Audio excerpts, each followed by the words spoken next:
Hey, my name's Jacqueline. Welcome back to the Mohawk Community Garden. Today we're going to talk about pollination. With over 700 native species in Canada, bees are the most common pollinator. Other pollinators include moths, butterflies, hummingbirds, some beetles, even more than that.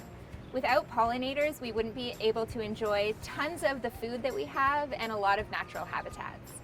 Vegetable crops that produce fruit require pollination, and pollination occurs when pollen from the male sexual organ of the flower, which is called the stamen, comes in contact with pollen from the female sexual organ of the flower, which is called the stigma.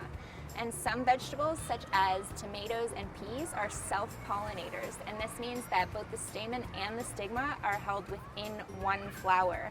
And wind or insects can get within that flower and dislodge the pollen, thus fertilizing it within that flower.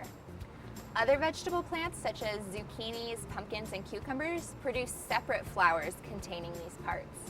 Pollination occurs when insects such as bees or hoverflies visit flowers to collect nectar and pollen. Pollen then sticks to their bodies and rubs off onto the next flower they visit.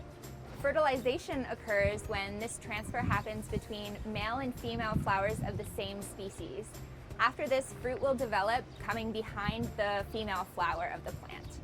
If you'd like to encourage more pollinators to visit your garden, you can do so by planting a variety of plants that grow throughout the season, so they always have something to enjoy. Native and non-invasive species and no use of pesticides is always the best practice. You may have noticed in the community garden that plots that contain borage have a lot of bee action.